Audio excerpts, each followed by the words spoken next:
diambil ya. Kalau Anda mengamati undang-undang kepegawaian itu tahun 74 ya, sejak pemerintah Orde Baru, kemudian baru diperbaharui ya, itu tahun 2014, kemudian diubah lagi tahun 2023 ini ya. Undang-undang nomor berapa itu? Undang-undang nomor 20 ya. Gitu.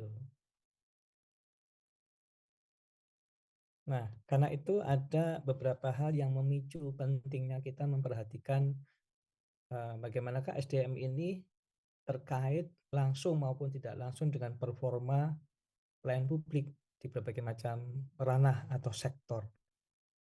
Ya, jadi ada sektor ekonomi, sektor kesehatan, dan seterusnya. Kalau dari sisi ekonomi misalnya ada berbagai macam lembaga pemeringkatan di dunia ya. Ada Standard and Poor, ada Fitch Rating, ada Moody's dan sebagainya ya. Pemerintah Indonesia biasa mengacu pada 3 lembaga ini. Pemeringkatan internasional untuk investment grade ya, di mana kita setiap negara itu dinilai atau diukur layak investasi dari 3 lembaga pemerintah yang kredibel. Ya, jadi Indonesia ini mudah enggak berinvestasi. Semuanya bagus ya, tapi ini anomali. Buktinya apa? Nanti akan saya terangkan. Nah, ini tentu saja terkait dengan berbagai macam faktor. Di antara faktor yang ada di dalamnya itu tentu saja terkait dengan SDM. Nah, itu ya. Jadi ada sistem politik, ada sistem perpajakan, ketidakpastian hukum, lemahnya penegakan hukum. Itu lalu ada apa itu namanya ya? Overhead cost dalam berinvestasi yang tinggi di Indonesia. Belum sudah keluarkan biaya yang tinggi di Indonesia ya. Tuh. Lalu ada lembaga PBB ya, lembaga PBB, EUDB itu ada survei tahun 2017. Indonesia itu pengangkatnya bukan main tuh, negara teratas dalam top reformer bagi perbaikan kemudahan berusaha dengan informasi 7 indikator. Tapi ternyata ini datanya menyimpang, ada deviasi begitu ya, sehingga nanti di EUDB ini diubah ya. Kemudian dari tahun 2017 kita ini sempat bangga ya.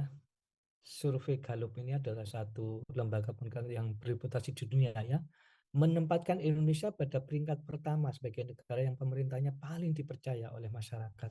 Luar biasa. Ya, ini juga dipandang anomali karena faktanya itu pencitraan dan sebagainya ya. Sehingga Gallup itu bisa ditipu. Itu konon ya, konon. Faktanya memang survei mereka sebesar 80% rakyat itu percaya pada itu tahun 2017.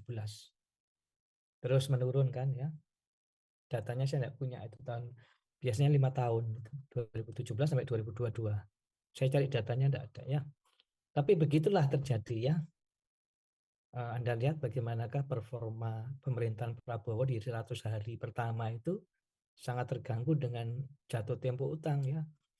Sudah sekitar berapa triliun, berapa ratus triliun kita harus memenuhi kewajiban kita. Bayar utang ya, kelabaan pemerintah ini apa-apa dipapras ya. Pemerintah daerah, pemerintah pusat, lembaga kementerian, kepolisian dan seterusnya ya itu dipapras anggarannya demi kemampuan Indonesia untuk membayar utang itu ya. Di satu sisi lain fakta juga menunjukkan bahwa infrastruktur di Indonesia itu masih kecil, maka digenjot pada era Pak Jokowi kemarin ya, tol, jalan tol ya, pelabuhan, airport itu kalau kita hitung ada puluhan yang dibangun ya di berbagai macam tempat di Indonesia. Lalu pembangkit listrik, sehingga ini menjadi tema sentral ya, pembangunan atau fokus pembangunan nasional. Inilah yang menjadi fakta-fakta yang membanggakan pada waktu itu. 3 ya, 1 2 3 itu. Di sisi lain ada kemajuan besar yang dicapai oleh pemerintah Indonesia untuk infrastruktur itu. Cuman ini kalau kita lihat ya, apa itu fakta-fakta dan data-data yang menyertainya ya. Bank Dunia yang saya sebutkan tadi itu pada bulan September yang lalu, akhir September yang lalu 2024 ya, menerbitkan pengganti Ease of Doing Business atau EUDB menjadi Be Ready ya, suatu laporan yang mengukur lingkungan bisnis dan iklim investasi. BRIDI ini mengganti EUDB yang saya sebut tadi karena ada skandal penyimpangan data. Ya, jadi pemerintah waktu itu desain bahwa indikator EUDB kita mempengaruhi laju arah investasi asing ke Indonesia. Ya, tapi faktanya apa, saudara ya? Skor kita itu naik 50 peringkat pada periode 2014-2017, tapi justru tidak sejalan dengan datanya Foreign Direct Investment (FDI) atau penanaman modal asing, yang itu justru menurun. Ya, banyak investor yang lari ke Malaysia, ke Singapura, ke Vietnam atau Thailand ya, sehingga kita ini anjlok. Padahal peringkat kita naik. Itu yang menjadi penyebab EUDB itu datanya tidak bisa dipercaya.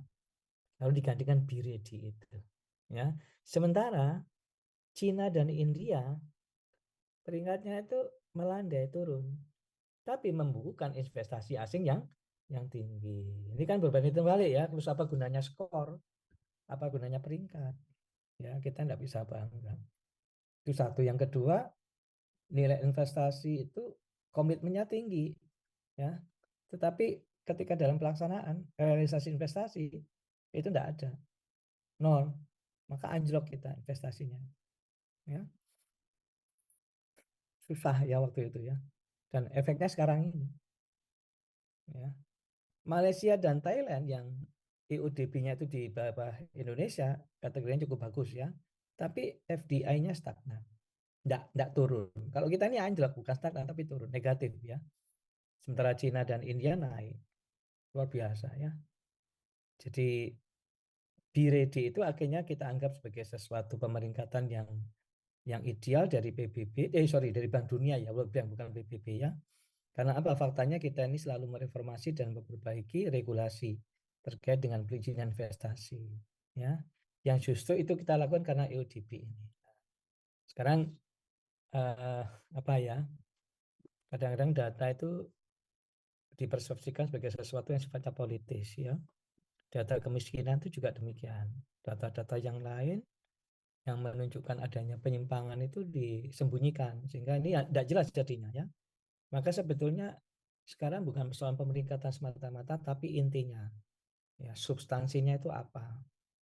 Data dan fakta yang menunjukkan bahwa pemeringkatan itu harus sejalan dengan substansinya, kan gitu ya. Bukan peringkat naik, tapi faktanya kita ini anjlok investasi. Nah, ya, ini saya katakan bahwa ada banyak faktor dan itu terpengaruh dengan sikap dan perilaku aparat yang menghambat jalannya investasi, yang membuat investor itu jengah menanam modalnya di Indonesia dan seterusnya. Ini menjadi satu perhatian yang serius bagi kita, ya. Dan karena itu pemerintah harus punya satu kebijakan yang konsisten untuk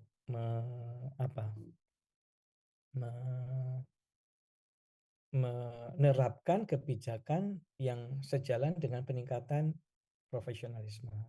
Ya, coba Anda lihat reformasi birokrasi sejak tahun 2010 terus ditetapkan 2012 itu mengambil tahun 2025 tahun ini ya, itu kita memetik buah yang namanya world class public service, ya kan? World class birokrasi kelas dunia, tidak main-main itu.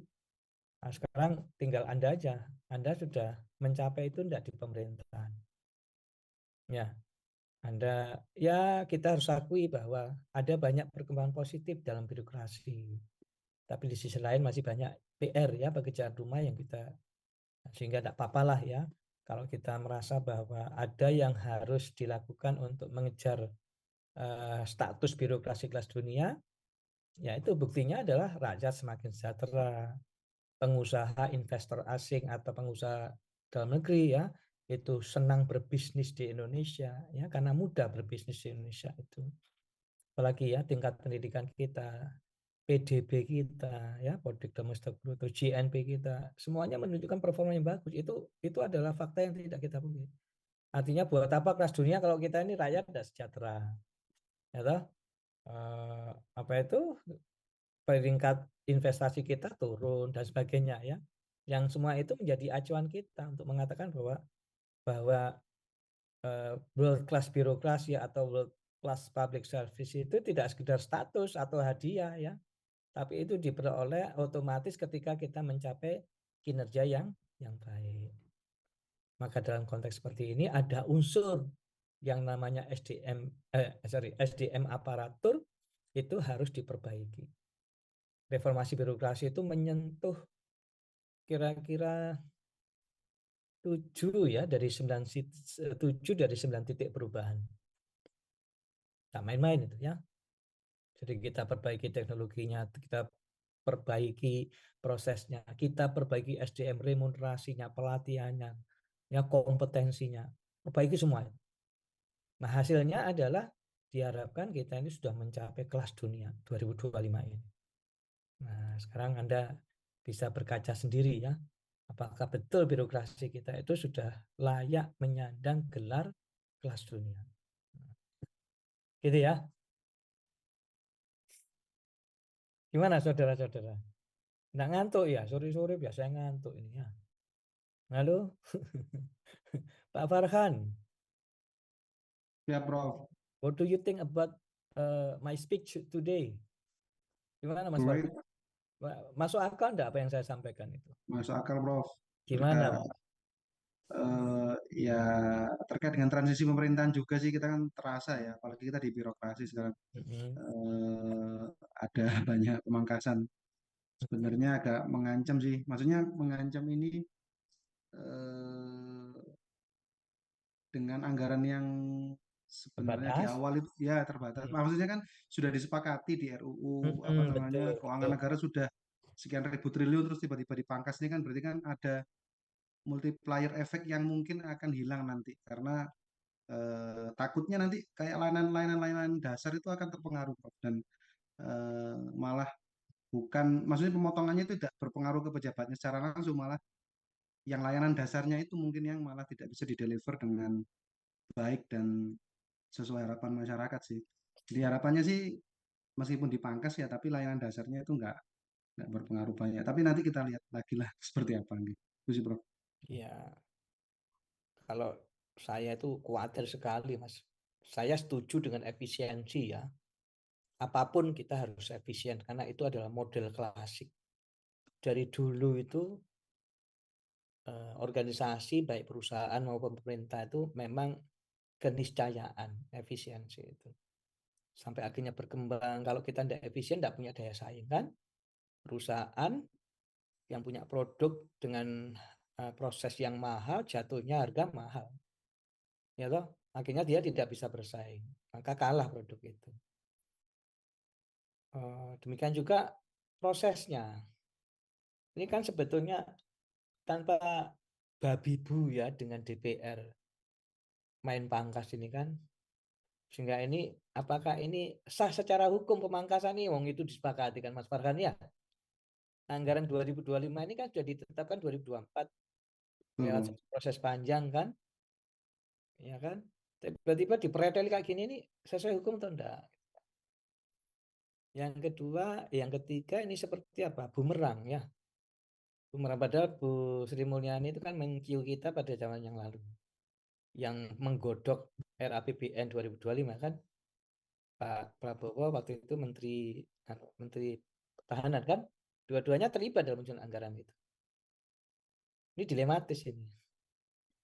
Yang ketiga ada yang mengatakan bahwa ini adalah paradoks. Ya, paradoks dengan fakta yang sebenarnya bahwa kabinet sekarang kan semakin gemuk. Ya kan, satu kementerian bisa jadi 3 atau 2 dan seterusnya ya. Kok begini jadinya kan gitu ya.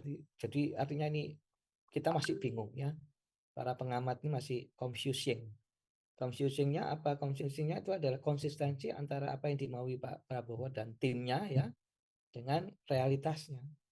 Paradoks. Atau ada yang mengatakan ini dilematis ya. Nah, seperti yang Mas Farkan bilang tadi. Dilemanya apa? Kita sudah pasang target ini. Ya kan? Sasarannya sudah dirumuskan 2025 mencapai apa, investasi mencapai apa, pariwisata mencapai apa, ya. Itu kan sudah ditetapkan semua. Dengan ini kan jadi kekhawatiran yang mendalam. Karena ada banyak faktor ya. Di antara faktor yang mempengaruhi kinerja organisasi itu ya masalah budget. budgeting itu merupakan salah satu unsur dalam manajemen klasik. Ya kan, post decor, planning, organizing, directing, coordinating, ya, reporting, budgeting. Ya, penganggaran itu penting. Kalau dipangkas ini kan harus punya argumentasi yang bisa dipertanggungjawabkan kan gitu. Tidak sekedar kebijakan yang mengundang popularitas gitu ya. Mohon maaf ya. Banyak yang mengatakan ini kebijakan yang sangat populer karena Pak Prabowo memang memenuhi janjinya kampanye, yaitu menyediakan makan bergizi gratis ya, MBG. Terus juga ada program apa itu, swasembada pangan. Bagus ya, bagus. Tapi itu kan sebetulnya sistematik. Menyampaikan gagasan seperti itu harus ditunjang dengan sarana prasarananya, termasuk ugorampe-nya itu. Tahu ugorampe ya? Ugorampe itu kelengkapannya termasuk anggaran. Gitu. Jadi makanya wait and see ya Mas Farhan, ya betul ya. Kita tunggu dan lihat apa jadinya. Keren kalau kita bicara persoalan ini ya, dan Anda di dalam program studi kebijakan publik ada banyak PR ini yang menantang saudara ya untuk Anda rumuskan jadi satu tesis yang menarik. Belum nanti kita dituntut untuk bioekonomi, ekonomi hijau ya, yang dalam RPJPM kita rencana pembangunan jangka panjang nasional 2025 sampai 2045 itu memasukkan paradigma bioekonomi. Ekonomi kita harus serba hijau. 20 tahun warna ekonomi kita seperti itu. Sementara dananya tidak ada. Kenapa?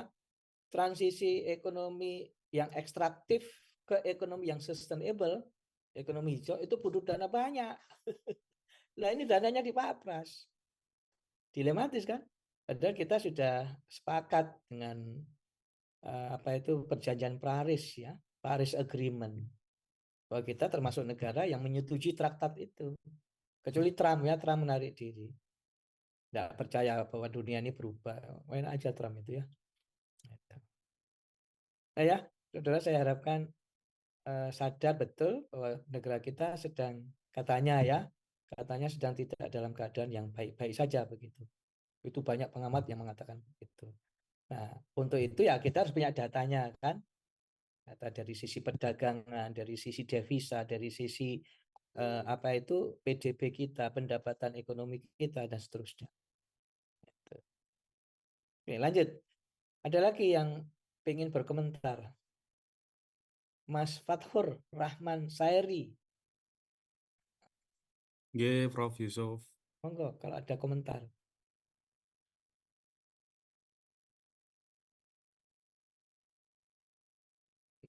Himlina. Wah, Ya, keren Prof. ya. Belum. Itu apa, headphone-nya keren itu kayak pemusik.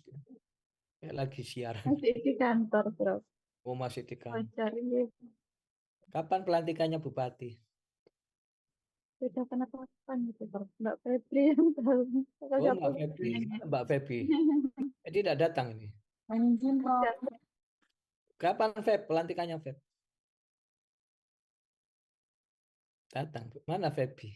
Ya, Prof. Izin. Mm-mm. Mohon izin ini kan uang ini. Izin, Prof. Belum terlihat, Prof. Oh ini ya. Wah, Febriana Arumil. Oh, halamannya tak ubah. Siap. Gimana Feb? Tanggal berapa pelantikannya? Insya Allah tanggal 20, Prof. Mohon doanya, Prof. Hari Kamis ya. Siap, Prof. Udah lancar ya. Siap, Prof. Terima kasih, Prof. Feb, mau dipindah jadi apa Feb? Siap, Prof. Belum tahu, Prof. Hmm, ya. Ada komentar Feb? Bagaimana pemangkasan anggaran ini Feb? Untuk Pemda. Izin, Prof. Kalau untuk ASN sepertinya sedikit menekan ya, Prof. Menekan Mm-mm. kami sebagai Menekan atau ditekan? siap dua-duanya, Prof. Mungkin karena kalau efisiensi anggaran juga kalau dilihat secara kasar mata secara kasar kan mungkin kalau dampaknya di kami mungkin seperti anggaran jadi dan sebagainya kan dipangkas otomatis kan kalau seperti pembangunan itu pasti banyak pengurangan. Kemudian kami juga banyak lihat di media-media itu kan banyak seperti kemarin tuh pegawai dari DPR itu kan karena efisiensi anggaran itu kan harus banyak yang di sini didapat apa dipecat gitu. Jadi eh, ada pro kontranya seperti itu. Kami menurut kami memang kalau di pangkas itu bagi kami kayak itu kayak ditekan juga harus makasih. Mm-mm. Kayaknya lebih banyak negatifnya ya. Ya, Feb. Ada ya. Ada enggak positifnya, Feb? Efisiensi anggaran. Mengajarkan kita pada apa itu? Kalau menurut kami ya Pak, kalau efisiensi itu kalau yang kami tahu itu sebetulnya kan presiden itu menjurus berbagai ke arah supaya ini tidak banyaknya kegiatan di luar negeri seperti itu. Eh, Harusnya yang ditekankan itu menurut kami kalau harusnya ditekankan itu pasal-pasal atau kaidah-kaidah yang menekankan kalau dalam negeri itu sanksinya seperti apa, misalkan kalau kebanyakan penyakitnya seperti apa, harusnya seperti itu harusnya diatur Prof. Jadi nggak semua fungsi anggaran itu langsung dipotong seperti apa. Ini seperti itu Prof. Kalau positifnya ya memang positif Prof.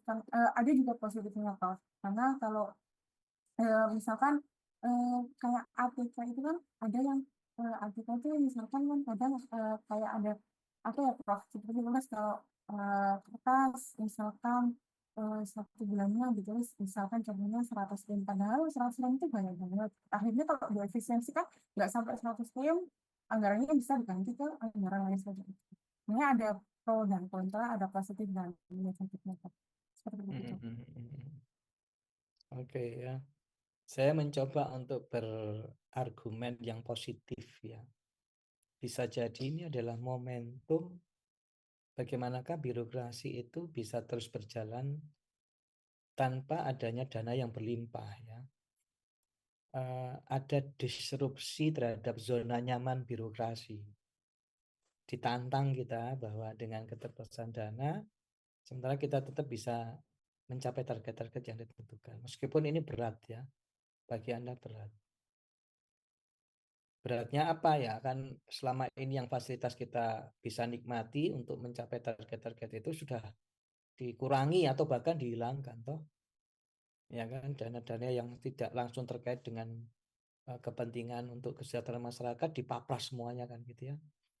Ya, nanti dengan keterbatasan dana ini mungkin ada satu pelajaran penting yang bisa dipetik atau lesson learn gitu ya dari kita sebagai birokrat atau PNS atau ASN ya untuk bisa bergerak mencapai tujuan. Makanya kita tidak bisa menilai kebijakan ini dalam waktu jangka pendek, tidak bisa ya. Kita lihat aja nanti.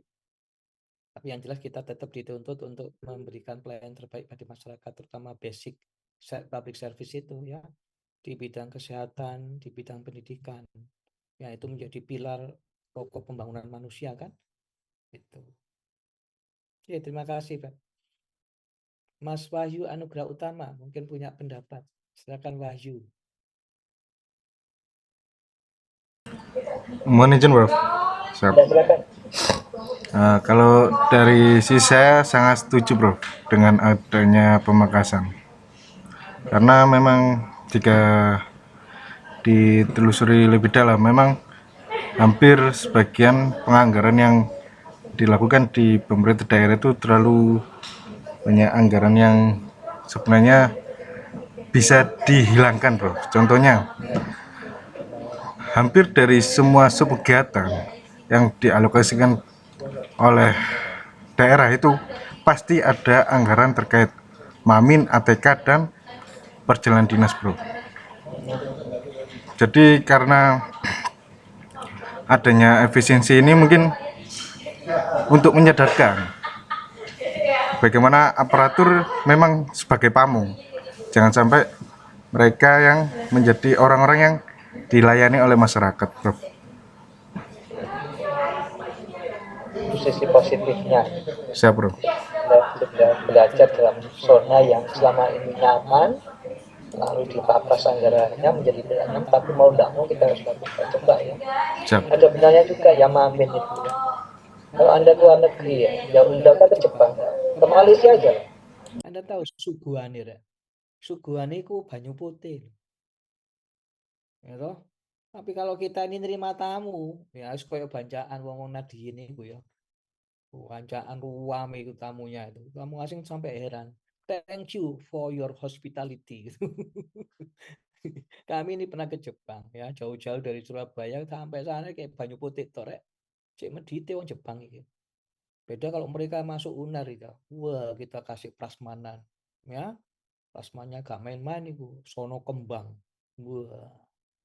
Betul? Sampai heran mereka itu Indonesia kok kaya begini. Ya, temamin ya. Anggaran seragam. Ya, Pak Prabowo itu berapi-api ngomongnya. Ulang tahun ini, ulang tahun itu. Ya, perayaan ini, perayaan itu. Hapus semua. Ya, itu kan satu sisi ada benarnya memupus tradisi yang selama ini kita ini nyaman dengan seremonial. Ya kan?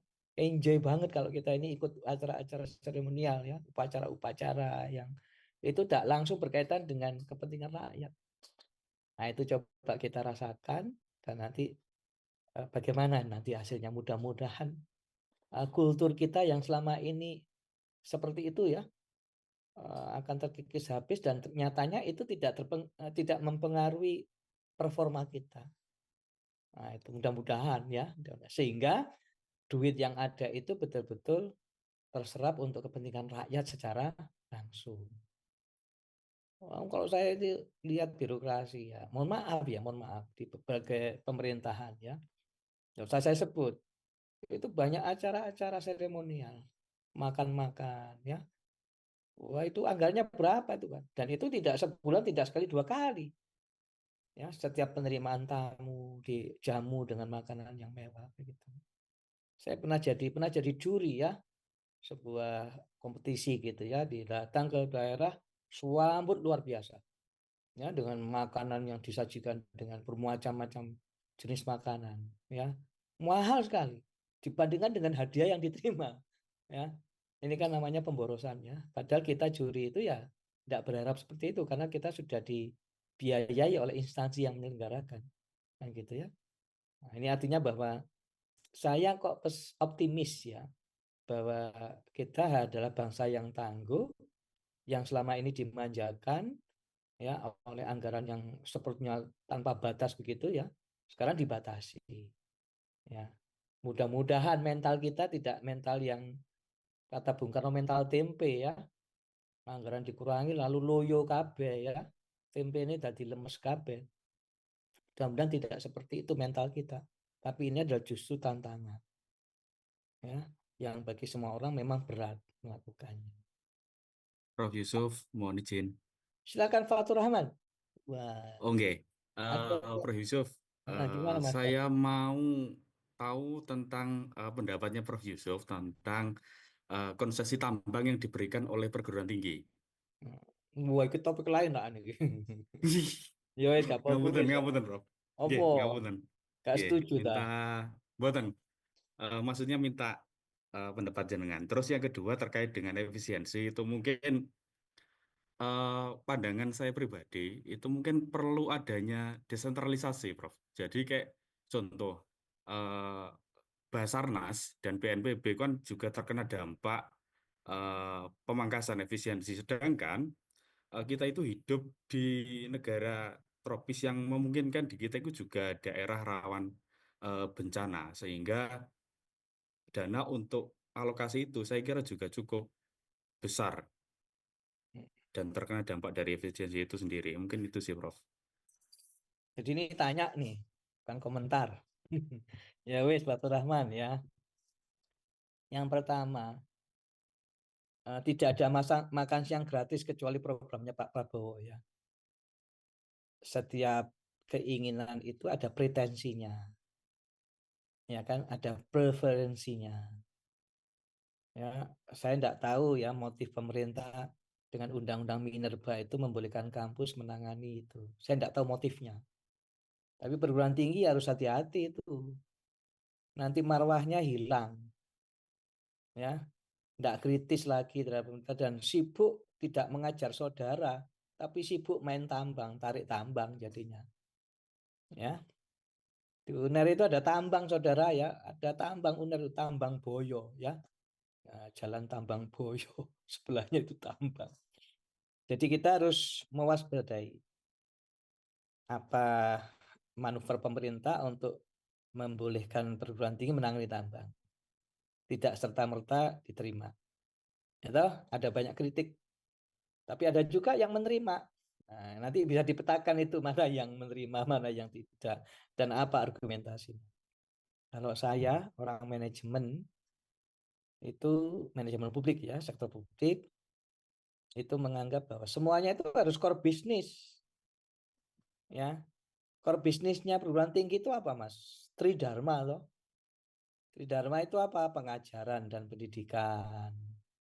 Ya, penelitian dan pengabdian masyarakat. Di titik mana tambang itu berada? Kalau untuk riset oke. Ya, untuk pembelajaran mahasiswa fisik kebijakan publik terus nang tambang belajar apa? Ya, untuk pembelajaran oke lah, ya, untuk studi-studi oke. Tetapi kalau Anda bicara core bisnis, suatu organisasi yang keluar dari rel core bisnisnya itu nanti mesti ada masalah. Maka saya bilang tadi yang pertama hati-hati kita. Ini bukan core business. This is not our core business. Bukan bisnis inti kita ini.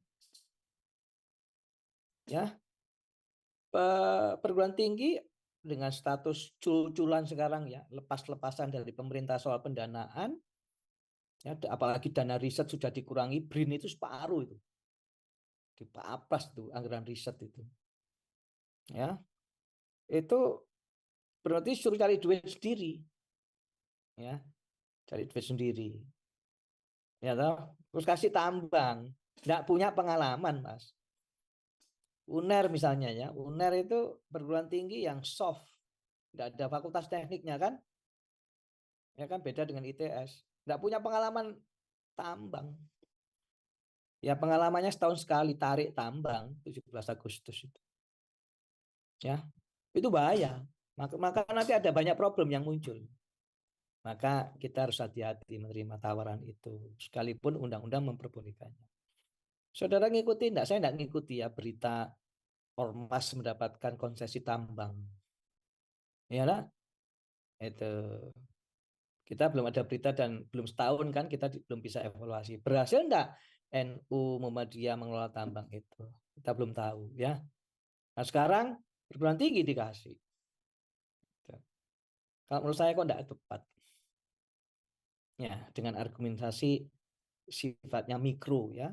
Sifatnya mikro. Core bisnis kita itu perguruan tinggi itu tidak masuk di ranah pendidikan, ranah ini, ranah apa? Ranah penelitian, ranah pengabdian masyarakat. Ya. Atau nanti mungkin pemerintah selektif ya. Selektif memilih perguruan tinggi yang selama ini punya jurusan pertambangan. Tapi itu cuma sedikit ya, hanya ada di ITB, UPN ya, UPN Jogja itu ada jurusan pertambangan. Dan perguruan tinggi lain yang ada, dan itu sangat terbatas jumlahnya. Itu bolehlah dilibatkan dalam urusan kelola tambang. Mahasiswanya senang nanti ya punya pengalaman praktis itu bagus. Jadi kita harus prudent perguruan tinggi ya, dan kayaknya perguruan tinggi juga tidak terlalu antusias kok Mas dengan itu ya. Jadi kalau mereka ya harus siap-siap resikonya, bahwa bisnis itu kan resikonya tinggi ya Mas Amrullah ya, Mas Hasan Amrullah ya. High risk itu. Jangan macam-macam dengan dunia bisnis yang kayak begini ini. Kalau misalnya rugi, perguruan tinggi harus membantu kerugian itu, tutup perguruan tinggi itu, kasihan mahasiswanya. Iya enggak? Itu. Jadi ibarat apa itu? Tukang roti, kita ini diberi pisau untuk tukang jagal sapi. Relevan enggak? Memotong roti menggunakan pisau yang itu digunakan untuk jagal sapi. Nggak cocok. Bahaya itu. Jadi kita harus hati-hati ya. Kalau dari sisi makro ya tentu ya hal-hal yang makro, ekonomi makro itu sekali lagi perguruan tinggi itu arahnya larinya ke pendidikan, bukan ke ekonomi. Meskipun dia dituntut untuk mandiri secara keuangan. Ya maka Anda jangan marah kalau SPP-nya naik, jangan marah ya karena kita butuh duit ini rek. Arek-arek ku demo tok ae, gak ngerti urusan dosen. Dosen iki 5 tahun tuh kini gak dibayar ya. Wis gak play pemerintah ini rek. Wis 5 tahun loh kita ini tidak dibayarkan padahal ASN, dosen ASN dari kementerian lain itu dibayar, Mas. Ya kan? Kasihan dong dosen UNER ini. Minta belas kasihan saudara. Enggak ya, enggak. Ini guyon aja ya. Itu Mas ya, Mas Fatur ya. Jawaban saya. Siap, makasih Prof. Yusuf. Oke ya, jadi pokoknya gini loh. Kita harus yakin bahwa lingkungan kita ini berubah terus. Ya kan? Ya enggak? Lingkungan kita kan berubah. Didisrupsi katanya Pak, siapa yang dari UI itu? Ya Pak, siapa lupa saya ya. Prof. Renald Kasali. Pak Renald Kasari ya. Sekarang era disruption. Apa saja berubah, terganggu oleh munculnya teknologi baru, munculnya pandemi, yang semuanya itu adalah unpredictable, tapi kita mesti siap dengan adaptasi. Ya, bukan yang kuat, bukan yang pintar, tapi yang cepat beradaptasi itu yang eksis. Oh itu. Anu yo, Mas yo. Mas Farhan. Arek iki ditutup kabeh rek. Anu Siap, Prof. Siap. kameranya iki. Nah dia ya arek iki. Nah, muncul kabeh ini. Apa anu nih apa? Kuotanya terbatas toh iki. Kuota terbatas ya. Nah, kita Efisiensi, Prof. Pak Nuris gimana ini pemangkasan anggaran ini di instansi saudara? Ya, izin Prof. Iya, monggo. Oke. Mungkin sedikit cerita Prof di tempat kami di Kementerian Keuangan Prof ya. Nah, terkait efisiensi ini sebenarnya Kementerian Keuangan itu sudah mempraktekkan efisiensi ini sejak mungkin tahun 2017 atau 2018 Prof. Jadi program-program seperti ini yang kita kita disuruh efisien itu sudah kami lakukan sejak tahun tersebut. Jadi saya mungkin kalau misalnya dirunut dari beberapa tahun ke belakang, mungkin kalau kami ada acara di hotel itu mungkin seingat saya terakhir itu di awal tahun 2018 Prof. Setelah itu kami mengadakan rapat, entah itu rapat internal ataupun rapat eksternal di dalam kantor kami. Jadi kami walaupun memanggil para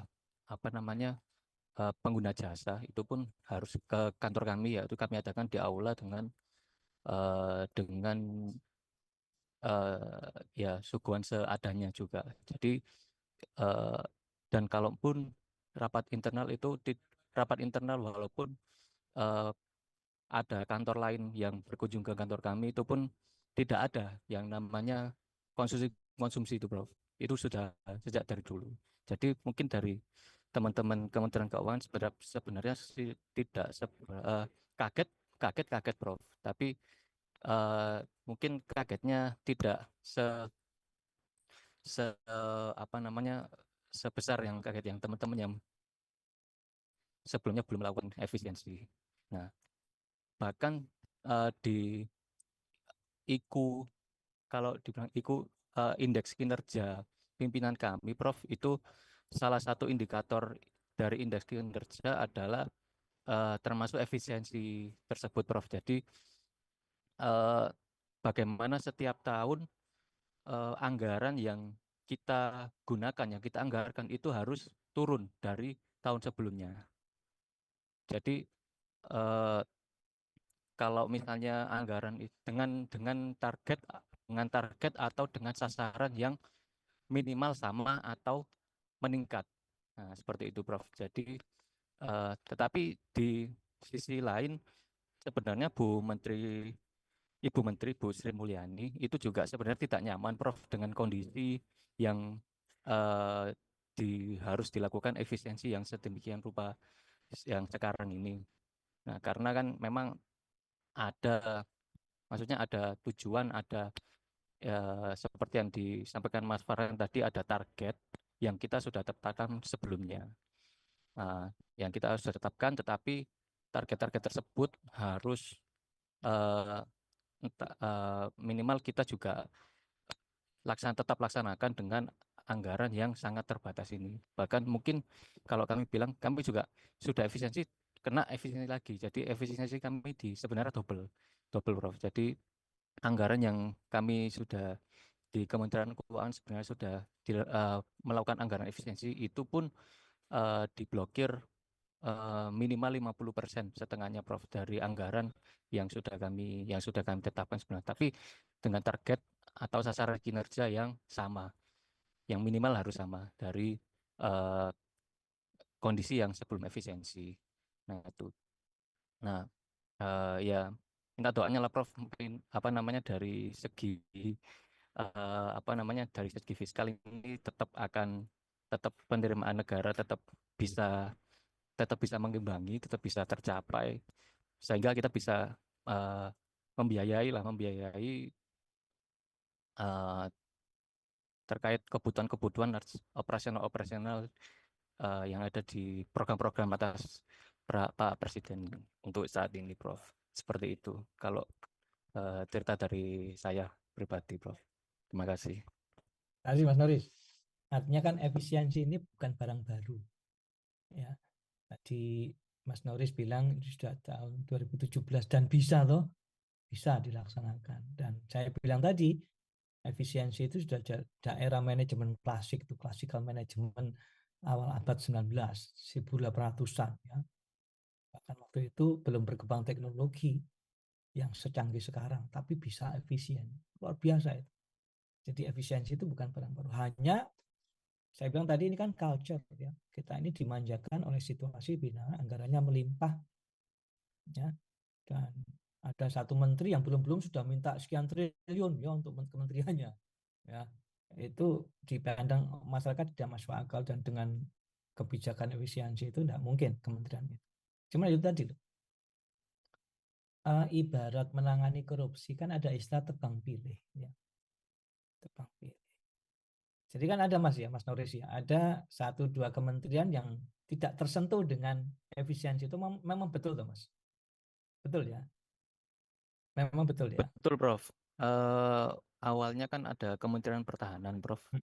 Kementerian Pertahanan, TNI Polri, lalu ada badan-badan, Prof. Badan-badan seperti atau organisasi seperti mahkamah-mahkamah, BPK, BPKP itu tidak terkena efisiensi, termasuk DPR, Prof.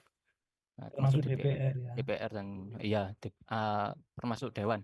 Jadi kalau BPK, mahkamah, badan-badan itu sebenarnya itu adalah secara posisi itu sama dengan presiden. Jadi presiden itu bukan tidak mungkin lebih susah jika presiden itu menjalankan instrumen ini di tingkat yang selevel dengan presiden. Nah, oleh karena itu yang levelnya bisa dibilang di bawah presiden adalah kementerian, lembaga atau pemerintah daerah yang mengikutinya. Nah, seperti itu, Prof. Jadi yang lebih mudah adalah dari ASN di kementerian-kementerian dan pemerintah daerah. Terus kalau TNI Polri kan sama Kementerian Pertahanan kan bahasanya untuk dana pertahanan ini kan untuk menjaga pertahanan keamanan negara lah, Prof. Ya, biasanya seperti itu, tapi kami belum mengerti lebih lanjut lah seperti apa, sehingga belum dipangkas juga, tidak diikutkan untuk dipangkas. Jadi satu kementerian yang tidak dipangkas adalah Kementerian Pertahanan tadi, Prof. Oke. Ini yang dinilai para pengamat dan media massa yang kritis ya, itu sepertinya hemat di sini tidak hemat di sana kan gitu ya. Nggak enak juga bahasanya ya. Dan itu memang terkait dengan kepentingan politik ya, dalam rangka menjaga kedaulatan RI di sisi petahana. Tapi DPR ini kan, wah ya, jadi kritikan juga dari masyarakat, kenapa mereka tidak tersentuh. Ya, sepertinya ada satu niatan bahwa kebijakan ini ada semacam purposiveness-nya gitu ya. Kalau mengambil sampel itu ada sampel purposif ya, bertujuan gitu. Jadi ini adalah kebijakan yang punya tujuan-tujuan tertentu ya. Jadi ini masih bergulir ya perdebatan di dalam media massa ya, para pengamat berargumentasi, yang satu sama lain itu ada yang pro dan yang kontra. Jadi ini memang lagi viral kebijakan ini ya. Semoga kebijakan ini dengan pengalamannya Kemenq ya, itu betul-betul bisa dilaksanakan, dan selama ini yang kita boros ditekan, dan kita tidak terbiasa lagi dengan kemewahan-kemewahan itu ya, tidak terbiasa lagi dengan upacara-upacara seremonial dan seterusnya yang itu tidak terkait langsung dengan kepentingan rakyat. Setuju saya ya.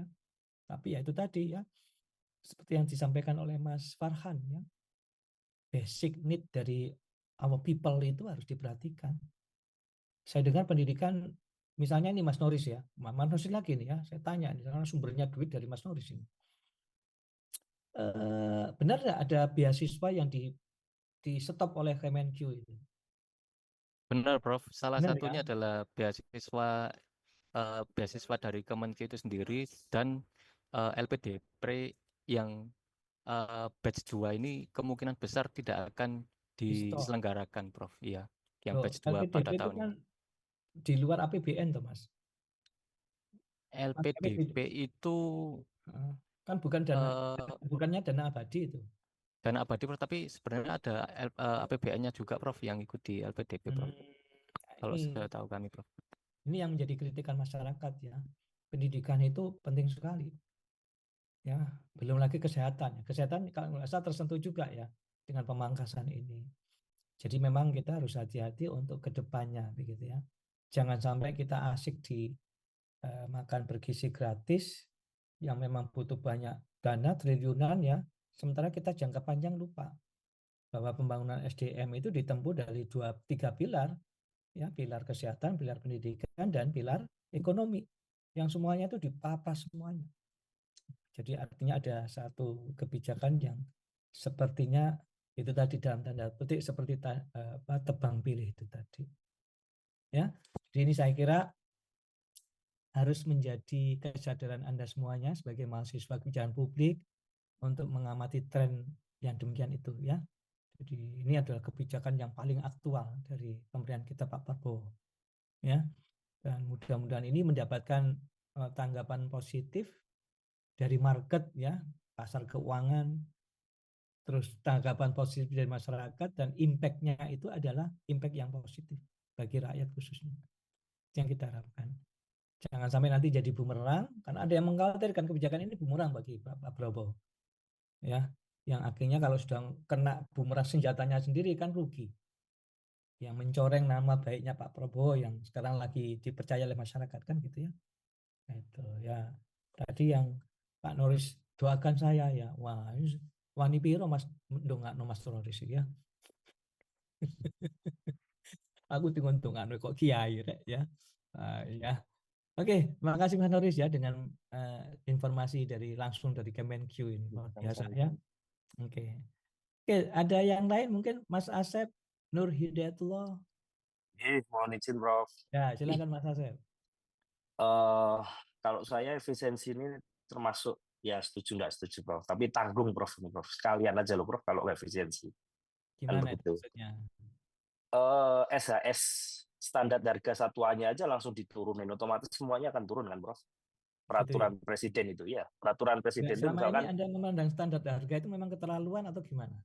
nggak keterlaluan, Prof. Cuma kan itu bisa dimanfaatkan untuk nyari nilai yang tertinggi, Prof. Misalnya makan kalau standarnya 50.000, kan otomatis kantor-kantor pasti akan mencari yang 50.000. Dia mencoba untuk nyari yang catering yang per ininya 50.000. Yang Kalau dipilih level misalkan bawah gitu ya paling atas gitu, maksudnya dia paling milih atas. milih harga yang paling mahal gitu kan.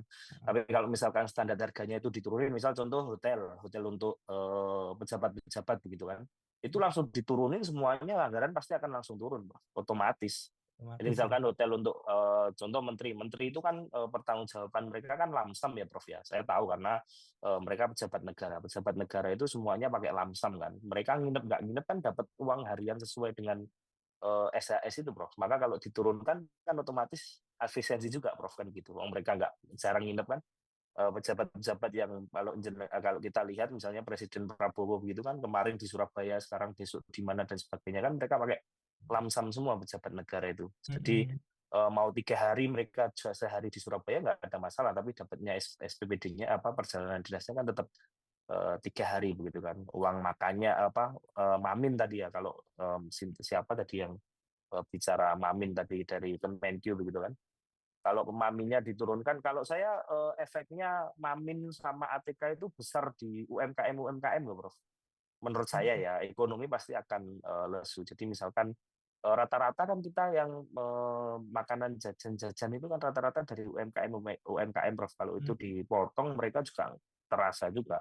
Makanya kalau menurut saya SHS-nya aja diturunin, standar harganya diturunin. Kita tetap belanja makanan, tapi kan nggak seperti biasanya nilainya yang paling bawah. Terus misalkan nginep hotelnya yang biasanya katakanlah bintang 5 begitu jadi bintang 3, bintang ini nggak ada masalah, sebenarnya sama saja begitu. Menurut saya itu sih Prof. Karena memang juga banyak juga kementerian-kementerian yang tidak dipotong, bukan banyak sih maksudnya.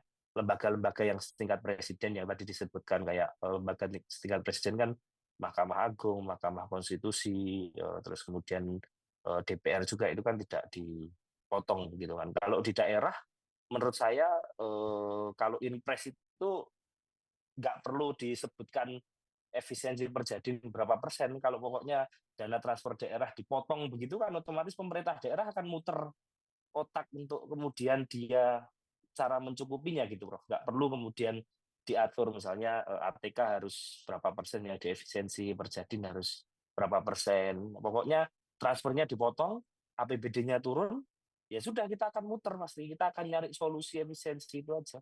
Kan begitu. Itu aja sih Prof menurut saya, Prof. Terima kasih Prof. Mas Asep kerja di mana? Saya di Tuban Prof. Di DPRD. Oh, DPRD. Ya. Betul ya Mas ya. Jadi itu salah satu versi ya yang bisa diikhtiari ya. Cuma nanti kita harus bicara banyak. Persoalannya gini loh Mas. Kebijakan ini kan sifatnya sporadis gitu ya. Tiba-tiba gitu ya. Kalau dalam proses penyusunan kebijakan kan mestinya ada debat dulu, ada public hearing ya, ada stakeholder, kayak membuat itu loh, musrenbang itu loh, ya kan? Itu kan semua FGD elemen. Prof. Semacam FGD. Ya, FGD nggak boleh Prof sekarang Prof. Sama aja nggak boleh. Itu ada apalah forum-forum apa ya. Ini kan enggak ada. Dan di majalah Tempo itu disebut ini apa enggak pelanggaran hukum ini karena prosesnya tidak melibatkan legislatif kan gitu ya Mas ya, Mas Asep ya. Apakah ini pokoknya ini banyak celah bagaimana kita sebetulnya bisa mengkritisi kebijakan Pak Prabowo yang maksudnya bagus tapi prosesnya yang ditempuh itu tidak sesuai dengan ketentuan yang berlaku. Karena tadi katanya Mas Farhan ini sudah ditetapkan di 2024 lewat proses yang melelahkan kan gitu ya. Akhirnya jadi keputusan itu. Jadi ini sepertinya ada potong kompas dari proses kebijakan yang dibuat dalam konteks normal ya. Ada proses-proses pendahulunya sebelum itu diformulasikan ya. Ini kan sepertinya tidak ada formulasi, tidak ada tahap-tahap sebelum formulasi, tiba-tiba dilaksanakan kan gitu ya. Ini yang menimbulkan keterkejutan semua pihak. Sehingga mau tidak mau sekali lagi kita harus adaptasi cepat-cepat ini di masing-masing instansi yang terkena pemaparan itu. Yaitu tadi yang disampaikan Mas Asep termasuk salah satu pilihannya menurunkan kadar ya dari harga belanja pemerintah itu. Sebab gini ya, tadi disebut UMKM, sektor jasa perhotelan, transportasi, Garuda, Citylink dan apa satunya lagi Pelita ya, itu merasa paling terpukul dengan kebijakan. Karena apa? Karena konsumen mereka itu sebagian besar adalah jabat atau ASN. yang perjadin ya, perjadin. Hati-hati ngomong perjadin itu ya. Perjadin itu bukan ejakulasi dini loh ya. Perjadin itu perjalanan dinas ya. Keliru singkatannya ya. Guyon-guyonnya, sore-sore ada guyon ini ya. Perjalanan dinas itu juga menjadi suatu problem tersendiri ya. Dan ini meskipun ada Kemenkyu, ada PMK-nya ya Mas Noris ya, tentang perjadin itu, dan setiap tahun berubah, itu nanti dikurangi, dan itu terpukul perusahaan penerbangan. Sektor hotel jasa juga begitu ya, karena sebagian besar event itulah pemerintah. Ya, kalau swasta itu sederhana aja. Ya, itu. Jadi ini adalah satu multi perspektif ya, kalau kita melihat kebijakan efisiensi. Oke. Baik, terima kasih ya atas pendapat kawan-kawan yang luar biasa ya, dari Mas Farkan, dari Mas Asep, Mas Noris ya, tadi Mas Fatur ya. Fatur ini bukan pendapat, malah tanya dia. Gitu, ya. Oke, ada lagi yang menanggapi ini, karena ini sisi penting dari kebijakan ini ya, yang sekarang ini sedang berjalan ini ya. Dan Anda harus peka untuk menghadapi realitas seperti itu. Apalagi Anda pelaku toh. Sebagai besar di kelas ini kan adalah ASN ya. Ya, yang sebenarnya bergelut dengan pemerintahan syariah. Mas Hasan Amrullah mungkin ada insight yang deeper begitu, satu pandangan yang lebih dalam. Silakan Mas Hasan Amrullah. Ini kan Mas Hasan kan kutu buku ya, gambarnya di belakang buku ya, kutu buku ya Mas Hasan. Iya, iya Prof. Terkait Ya, dengan silakan. ini kan juga menjadi pembahasan bukan di kalangan akademik gitu ya Prof, melainkan juga di beberapa komunitas maupun organisasi atau LSM yang memang ada berkaitan dengan berkaitan dengan politik gitu Prof. Terutama kemarin ada sempat pembahasan bahwasanya memang yang menjadi isu gitu Prof. Jadi saya tidak mengatakan bahwa untuk itu, tapi sekedar isu bahwa memang efisiensi anggaran ini kan memang kebanyakan memang diperuntukkan untuk NBG. Jadi kebanyakan yang saya tahu saat ini itu beberapa pelibatan terkait dengan NBG ini kan melalui beberapa komunitas maupun beberapa LSM gitu Prof. Namun cuman ditutupi oleh kegaungan terhadap itu sendiri gitu Prof. Jadi kemarin memang yang sempat saya dengar itu memang ada hal-hal yang memang terkait dengan efisiensi anggaran ini memang ada plus minusnya. Cuman di sisi lain ya mungkin yang disampaikan oleh rekan-rekan tadi terkait dengan perjalanan dinas maupun terkait dengan hal lain mungkin dari sisi positifnya. Mungkin dari sisi negatifnya ya mungkin karena mungkin ada program gemuk gitu Bapak ya, karena kepemimpinan yang beranggotakan dari orang-orang gemuk gitu Bapak ya. Artinya bahwa memang pengembangan ini memang bukan untuk efisiensi menurut saya dalam pandangan terkait ini, tapi memang ada hal-hal yang lain itu pasti akan terjadi. Mungkin saat ini masih belum ada tampaknya, tapi memang perlahan pasti itu akan terlambat gitu Pak. Cuman itu kan sebagai opini dalam rasionalitas yang saya pandang seperti itu sih Prof. Dan juga mungkin terkait dengan tambang gitu Prof ya. Tadi kan juga disempat gitu ya. Sebenarnya tambang ini kenapa diberikan kepada ormas ini kan takutnya itu kan ketua PBNU itu kan takut dilengsarkan gitu Prof. Karena kan sekarang sudah ada pra MLBNU yang memang itu sudah berjalan kurang lebih 8 bulan ini Prof. Jadi memang dia mengambil inisiasi kepemerintahan ini. Tapi di sisi lain itu dia ada ketakutan sendiri Prof. Jadi dia di sisi itu terutama terkait dengan pertemuan dengan Israel, ada beberapa hal yang memang money politik di luar itu atau laundry gitu. Jadi memang di sisi itu ada itu Prof. Karena saya juga mengikuti dalam pra MLBNU ini sendiri. Jadi apa ya, proses yang panjang ini selama 8 bulan ini saya juga mengikuti sampai dengan draft hingga saat ini. Mungkin itu sih. Oke. Oke ya, intinya bahwa satu kebijakan dibuat itu kan ada considerance ya. Ada satu, kalau kita lihat itu ada kata-kata menimbang, mengingat, memutuskan dan seterusnya ya. Dan ada proses-proses pendahulunya. Tapi dalam keadaan yang tidak normal itu bisa jadi ada unsur kedaruratan. Nah, apakah kebijakan seperti yang ditempuh Pak Prabowo itu adalah satu kedaruratan ya?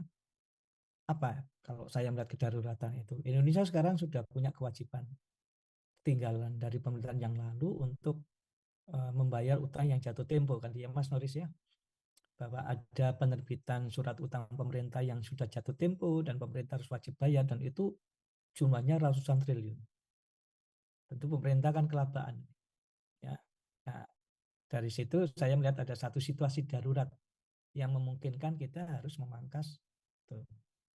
Gimana Mas Nuris dari sisi pandangan Kementerian Keuangan tentang kedaruratan? Apakah betul kita ini dalam kondisi darurat sehingga kementerian yang belajar di Kementerian Keuangan ya, yang sejak tahun 2017 itu sudah mulai efisiensi dan ini diberlakukan untuk hampir semua kementerian. Apakah perlu ada pandangan Mas Noris ya tentang kedaruratan dari sisi fiskal di Indonesia? Gimana Mas Noris? Sebenarnya kalau dibilang darurat tidak Prof, karena Enggak ya, kan tidak karena di teman-teman yang ada di kantor pusat Kementerian Keuangan sudah menangkap Prof, dan ada apa namanya dari Direktorat Jenderal Pengelolaan Risiko dan Utang itu sudah menetapkan seperti target apa namanya rasio utang terhadap PDB itu yang sudah mendekati atau sudah menginjak angka darurat itu seberapa. Nah, Indonesia masih kategorinya masih jauh loh dari indeks tersebut, dari angka tersebut kalau dari segi utang. Namun ya dari apa namanya memang dari 300 triliun ini kami dengar selain membiayai program makanan bergizi gratis juga ada sebagian yang untuk menutupi hutang yang sudah akan jatuh tempo. Sebenarnya itu adalah proses politis juga sih Prof. Maksudnya hutang ini maksudnya kalaupun dia apa namanya tidak semerta-merta langsung ditutupi juga sebenarnya dalam prakteknya itu bisa saja Prof. Bisa saja tidak langsung ditutupi dengan mekanisme-mekanisme yang ada di atas, yang ada di pimpinan-pimpinan sana Prof. Banyak pilihan dan banyak faktor juga atas pengelolaan utang ini. Nah, tapi mungkin ada prioritas tersendiri bagi Bapak Presiden ya atas pengalokasian ini, kebijakan-kebijakan mana yang diambil oleh Bapak Presiden, yaitu ya memang salah satunya dari segi apa namanya pembayaran sebagian hutang yang akan jatuh tempo itu tadi, seperti itu sih Pak. Mungkin ada pendapat dari Bapak Farhan terkait Mas Farhan. perbendaraan. Iya Mas Farhan bendara ya, perbendaraan ya. Ada enggak Mas Farhan komentasinya? Sebenarnya sih kalau melihat postur APBN 2025 itu sebenarnya sudah cukup oke sih Prof ya. Secara postur itu sudah proper begitu. Jadi seperti ada misalkan ada pos-pos utang yang harus dibayar itu pastinya saya yakin sudah masuk sih Prof. Tapi memang sepertinya memang di 2024 pas nyusun 2025 Pak Prabowo itu belum yakin akan menang. Jadi begitu beliau sudah dapat apa namanya di penghitungan cepatnya itu sudah dikatakan seperti akan menang, kan masuk tuh yang Pak Wamen yang dari Gerindra. Nah, beliau itu yang sepertinya melakukan penyisiran itu, Prof, dari awal itu. Inisialnya itu di situ. Nah, baru ketahuan bahwa pos-pos yang selama ini dikerjakan selama periodenya Pak Jokowi dua periode ini dianggap sepertinya mungkin terlalu berlebihan dalam pandangannya Pak Presiden yang baru. Jadi ya pendekatannya seperti itu memang. Jadi secara regulasi, secara kebijakan yang bisa diambil ya yang turun itu akhirnya PMK itu, Bro. Dan PMK itu sebenarnya di bidang perbendaharaan itu setiap tahun hampir pasti ada, Bro. Jadi seperti efisiensi itu sebenarnya ke kementerian itu sudah sering sebenarnya. Cuman memang tidak seradikal yang terakhir ini. Jadi yang paling terakhir ini bahkan menyasar ke TKDD. TKDD itu kan yang transfer ke daerah kan. Jadi subsidi transfer untuk daerah-daerah dari pemerintah pusat. Nah, itu kan posturnya itu hampir separuh dari APBN sendiri tuh, Prof. Nah, itu yang cukup mengagetkan sih. Jadi, ya mungkin memang prioritasnya bergeser hanya di 3 bulan terakhir itu di 2024, sedangkan APBN sudah hampir selesai. Jadi ya mekanismenya ya mau nggak mau seperti yang Prof sampaikan tadi, potong kompas itu. Tapi potong kompasnya agak memang riskan memang. Tapi ya memang keadaannya seperti itu. Tapi kalau terkait dengan utang, saya yakin teman-teman di JPPR yang pengelolaan utang dan risiko itu sudah menghitung risikonya sih, Pak. Jadi tahun ini meskipun memang besar beban utangnya, tapi saya yakin sudah dikelola dengan baik sih. Tapi memang itu secara awam kita yang tidak berada di pengelolaan utang itu sendiri, sepertinya memang apalagi media-media kita kan biasa clickbait seperti itu, ya jadinya mudah digoreng. Tapi ya seharusnya sih sudah dimitigasi begitu. Karena Memang itu, prioritas yang berubah. oke Mas Farkan ya, karena itu muncul pertanyaan, betul enggak kita ini kekurangan duit sehingga ada pemapasan seperti itu? Kalau terkait likuiditas sih, Prof, kebetulan memang di direktorat kami, Prof, yang bagian itu. Jadi kalau Mas Noris itu kan bagian cari uang tuh di bea cukai pajak. Nah, kami itu yang mengelola uang yang masuk dan keluar. Jadi uang yang masuk dan keluar itu memang di direktorat jenderal kami itu ada namanya Direktorat Pengelolaan Kas Negara. Jadi dia itu detik per detiknya bisa ketahuan likuiditas. Jadi misalkan kalau rumah tangga itu uang di istri itu sekarang itu ada berapa ribu gitu buat bayar anak sekolah, buat bayar cicilan motor. Nah itu kami yang pegang, Prof, sebenarnya, Prof. Nah, karena kemarin ada goncangan sedikit di penerimaan karena ada sistem baru Cortex pajak itu, sepertinya memang agak mengganggu, Prof. Likuiditasnya di Januari itu Jadi tidak penurunan penerimaan pajak itu diantaranya karena Cortex itu ya? ya sedikit banyak ya. Gimana ya? Ada relasinya ya? Sepertinya ada relasinya, nggih. Karena biasanya di bulan Januari itu kan bisa hampir 150 triliun kan kita dapatkan. Tapi karena agak bermasalah sistemnya nggak sampai 100 triliun didapat. Nah itu kan gapnya itu cukup banyak, Bro. Sedangkan harus di stop nih pengeluaran negara. Nah yang kerannya yang buka tutup itu kan di kami tuh. Jadi ayo pasang, buka ini, bayar semua, tutup. Nah itu di kami itu.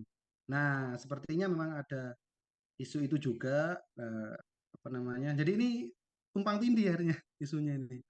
Karena memang likuiditasnya itu sepertinya memang di awal tahun ini tidak banyak begitu, Bro. Jadi harus segera di stop gitu. Bahkan kalau di praktek-praktek yang dulu itu biasanya di akhir tahun, Bro. Jadi dikasih jeda. Kalau dulu kan ini teman-teman pajak itu kan mengumpulkan uang kan sudah ada ininya, Bro. Sudah ada forecast-nya kan. Jadi sekian bulan ini sekian, bulan ini sekian. Nah, ini karena apa namanya ada gangguan sistem. Jadi uang cash-nya itu mungkin agak shortage gitu. Ada sedikit shortage. Jadi Apalagi pemerintah kena disrupsi juga ya, rencana menaikkan PPN nggak menjadi jadi. itu juga ada signifikasinya ya dalam penerimaan pajak ya. Oke, Intinya kompleks lah. komplek ya. Gitu. Ruwet ya, komplek atau ruwet ini Mas? Ya sangat ruwet. Kamu yang di bagian bawah aja kasihan juga. Tapi Ya, ya ya. seperti apa gitu. Oke. Mudah-mudahan kita bisa lolos dari lubang jarum ya. Ya, amin amin. Prof. Masalah seperti ini. Ya, tapi saya yakin kok ada sesuatu yang nanti kita bisa raih dari paling tidak hikmahnya nanti ya, kita bisa belajar banyak dari kebijakan Pak Prabowo ini. Yang penting itu kita bicara rakyat sekarang ya, bagaimanakah kita ini menggunakan uang seefisien mungkin, seefektif mungkin. Kedua efisien dan efektif juga ada paradoksinya ya. Tapi itu semuanya digunakan untuk kepentingan rakyat. Itu yang saya dukung sepenuh hati ya, dari kalangan kampus, terutama kami di kampus ya. Oke ya, kita hampir 1 jam membahas tentang ini ya, efisiensi. SDM-nya mana ini? Terus ya, sampai jam 6 ya. Di pertemuan pertama sudah ngegas kita. Terima kasih banyak kawan-kawan ya, Pak Noris terutama dan Mas Fargan dan kawan-kawan lain yang sudah punya pandangan yang luar biasa ya. Oke, ini ada juga fakta-fakta lain ya. Jadi kita juga bagus performa kita ya dari tingkatan dunia itu ada Standard & Poor's Global Rating, ini juga punya reputasi yang luar biasa di internasional. Semuanya katakan kita ini bagus ya. Ada Fitch Rating ini juga bagus. Lalu ada Moody's ya, lebih berikat Moody's ini juga bagus nih komentar ke kita. Semuanya aktual ya tahun 2024. Tadi tapi kadang-kadang skeptikal kita muncul, apakah ini mencerminkan keadaan yang sesungguhnya atau bagaimana? Kan gitu ya. Jadi mudah-mudahan ini benar adanya begitu ya. Dan akhirnya larinya nanti kepada keberhasilan pembangunan kita yang tujuannya salah satunya adalah kesejahteraan rakyat itu. Jadi terus terang saja ya, yang konsumsi berita yang saya baca itu dari majalah Tempo atau kelompok Tempo itu yang lebih banyak mengkritisi ya. Dan itu kita tidak bisa menelan mentah-mentah ya. Meskipun dengan ulasan gaya bahasa yang luar biasa dari Tempo dan data-datanya juga masuk, pandangan para ahli juga masuk, pandangan praktis masuk, tapi kita mesti harus lihat dari sisi yang lain. Jadi kita memang harus cerdas membaca media itu ya. Karena fungsi media memang kontrol ya, fungsi pengendali dari kebijakan pemerintah. Oke, tapi ada satu gambaran yang lain saudara ya. Bagaimanakah kita punya tantangan SDM global? Bagaimanakah kita punya satu skema yang paling bagus untuk menyiapkan SDM kita? Itu semuanya digunakan untuk apa? Melihat arah perubahan kita. Ya, ada persaingan global, ada peningkatan nilai tambah, ya, inovasi, kreativitas, peningkatan produktivitas, kemajuan. Nah, ini jangan sampai terganggu oleh kebijakannya Pak Prabowo yang namanya efisiensi tadi itu. Karena kita betul-betul dituntut untuk bisa menyiapkan, menarik, atraktif ya, menumbuhkan, mempertahankan. Ya, terus peningkatan keterampilan dan tingkat menengah untuk vocational and technical skill. Ya, ada keterampilan tingkat tinggi yaitu namanya global knowledge skill, sehingga kita betul-betul bisa melampaui negara-negara lain. Kita ini tertinggal loh dengan Singapura, Malaysia, Filipina di ASEAN ya untuk peningkatan SDM itu. Jadi ini adalah peringkat daya saing talenta global tahun 2018. Posisi kita di 277 yang mungkin nanti ini slide agak lama ya. Anda sekarang cari aja searching bagaimanakah peringkat daya saing untuk talenta global itu. Singapura itu punya kebijakan yang bagus untuk SDM. Mereka tidak segan-segan untuk memberikan status kewarganegaraan bagi SDM bertalenta dari semua negara di dunia ini untuk bekerja di Singapura. Dan konon banyak orang Indonesia yang warga Indonesia yang pindah warga negara ke Singapura kan gitu ya. Sempat ada berita seperti itu, namanya brain drain gitu. Ya, ada beberapa talenta Indonesia yang mestinya membangun bangsa kita, tapi mereka merasa ada sesuatu yang harus diraih begitu ya, mereka pindah aja ke Singapura.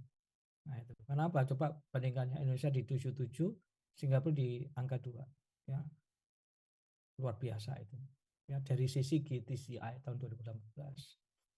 Kalau dari sisi ketertarikan atraktif, apakah negara kita tertarik untuk ini memperoleh talenta global? Kita di posisi berapa nih? 84 saudara ya.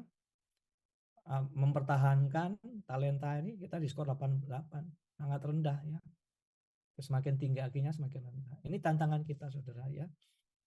Kita sudah tidak bicara dalam konteks nasional karena sekarang sudah transnasional. Semua warga negara bebas bergerak ya sesuai dengan apa yang menjadi logika berpikir mereka untuk mencari tempat yang paling enak bagi mereka. Jadi nasionalisme itu nomor sekian saudara. Ya, dulu ketika belum ada, seingat saya di era Pak SBY, di era Presiden SBY itu banyak dosen Indonesia yang pindah aja ke Brunei Darussalam, ke Malaysia, bahkan ada sebagian yang ke Singapura, ada yang ke Amerika ya, ada beberapa YouTube yang menunjukkan ada orang Indonesia ngajar di UK dan seterusnya ya. Itu brain drain saudara. Mengapa? Setelah diteliti, ternyata terbukti bahwa duit itu penting bagi dosen, ya. Mengapa? Itu bisa gaji di Indonesia bisa di Malaysia ya, bisa sekian lipat di Indonesia. Ya, maka mereka tidak sekali-sekali untuk ngajar di Malaysia, tinggalkan tanah air. Gitu ya. Ini menjadi satu kerisauan Pak SBY waktu itu. Sehingga apa? Akhirnya dibentuk skema sertifikasi dosen, termasuk sertifikasi guru kan ya, untuk guru besar sekian 3 kali lipat gaji pokoknya, dan seterusnya. Ya. Akhirnya kalau pemerintah ini tidak konsisten, bahaya nih dosen-dosen kita nanti yang pinter-pinter itu pindah lagi mereka. Ya, sudah ada komentar tidak enak nih pemerintah ini untuk memandang dosen itu seperti apa sih gitu ya. Kok sepertinya kita ini dilupakan begitu. Tunjangan kinerja aja tidak dibayar ya, dengan berbagai macam argumentasi pemerintah terkait dengan aspek hukumnya, sehingga pemerintah tidak berani bayar tukin itu. Nah, ini menjadi tantangan bersama ya untuk kita hadapi. Bagaimana dari sisi menyiapkan, menarik perhatian orang-orang yang bertalenta untuk kerja di Indonesia, menumbuhkan ya grup the people, retain yang mempertahankan, dan seterusnya. Vokasional kita ranking 58 peringkat kita. Ya, global knowledge skill lebih parah lagi nih ya, 89. Nah, ini ada sesuatu hal yang perlu kita perhatikan sama kita bicara SDM. Dan aparatur perlu pintar. Kita perlu menarik perhatian anak-anak pintar dari kampus yang terkemuka di Indonesia untuk bergabung dengan birokrasi ya. Jangan sampai anak-anak kita yang cum laude itu lebih suka bekerja di negara luar ya, perusahaan-perusahaan asing karena gajinya tinggi. Kalau mereka tidak masuk ke birokrasi, nanti khawatir kita bahwa tantangan kita akan semakin meningkat, semakin kompleks ya, persoalan-persoalan itu terkait dengan multinasional dan seterusnya ya. Nah, kalau itu tidak didukung oleh SDM yang berkemampuan dengan potensi talenta mereka yang seperti itu, nanti ya kita ketinggalan terus dengan Singapura, Malaysia, Thailand, bahkan Filipina, bahkan Vietnam. Ini yang menjadi kekhawatiran kita ya. Baik, karena itu dengan dasar itu saudara, isu strategis SDM kita di dalam konteks nasional itu adalah menghadapi masalah globalisasi dan kompetisi, di mana negara kita ini bersaing dengan negara lain untuk memperburukkan pusat-pusat talenta di seluruh dunia untuk mau bekerja di negara kita atau di negara tertentu yang lebih menarik bagi mereka. Saya kalau ikuti pemberitaan di media internasional itu sering diberitakan pemeringkatan negara-negara yang paling nyaman, negara-negara yang paling aman, negara-negara yang paling kondusif untuk bekerja dan seterusnya. Itu beritanya terus muncul ya. Dan akhirnya orang kan tertarik. Kerja di Indonesia atraktif enggak? Kondusif enggak? Ya. Lalu mereka pilih yang lain, negara lain ya. Akhirnya jatuh di mana ya tergantung dari tadi. Ya, kondisi kita yang yang betul-betul diharapkan ideal bagi mereka.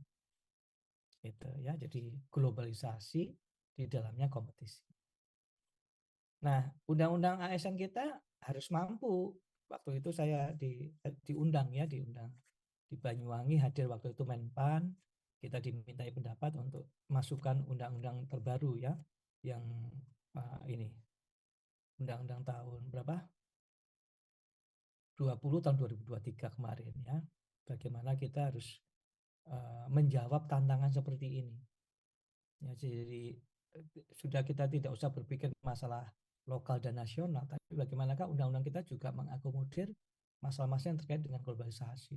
Tapi rupanya belum ya, belum, karena ini lebih makro lagi ya. Dan akhirnya di dalam undang-undang tahun 2020 nomor 20 tahun 2023 belum diakomodir pandangan-pandangan kami ya.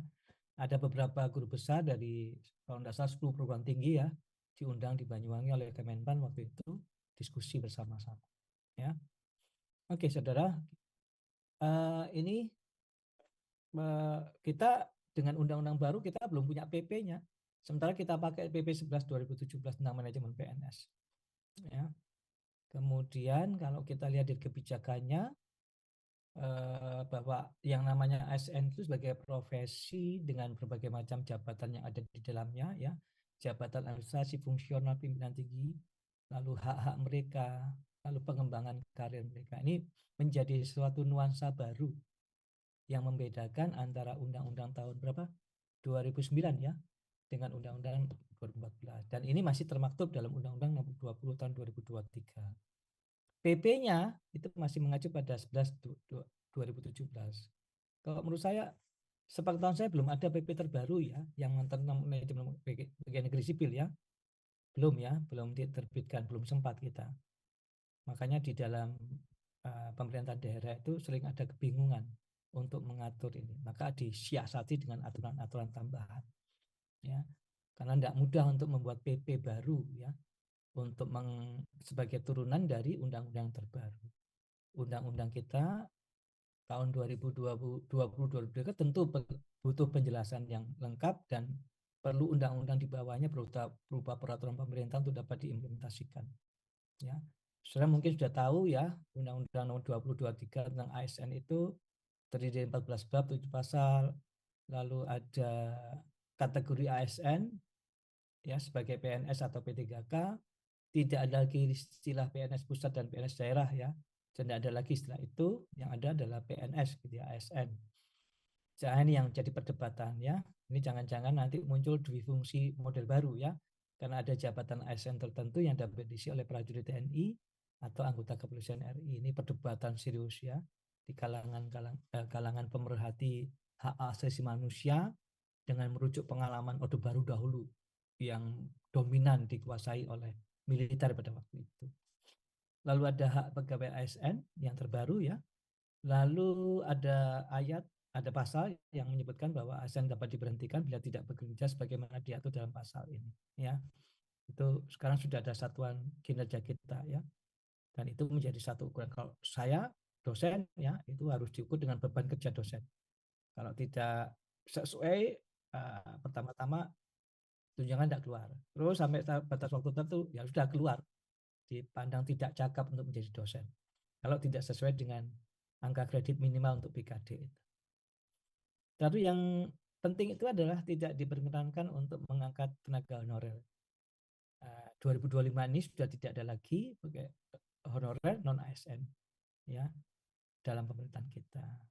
Ya, jadi ada banyak hal saudara, tapi saya cukupkan sekian ya tentang apa yang menjadi isu strategis di dalam manajemen SDM sektor publik. Oke ya, mudah-mudahan pertemuan kita ini yang sejenak tapi bermanfaat. Terima kasih dengan diskusi kita.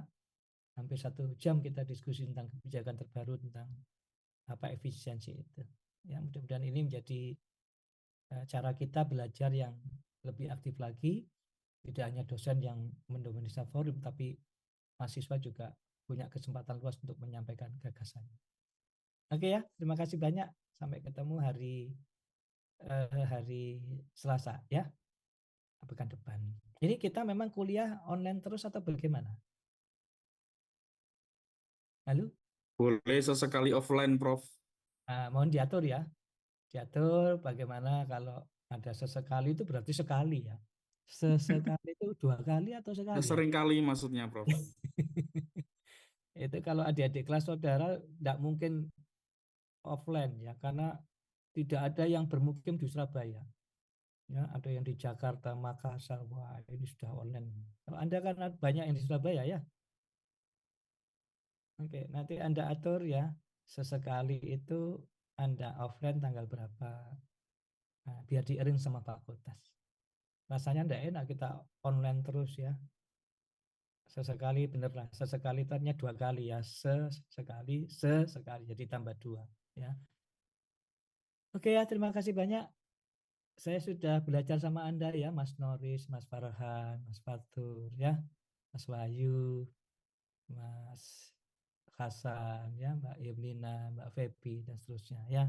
Kapan-kapan nanti kada online ya hidup Mas Asep ya juga ya.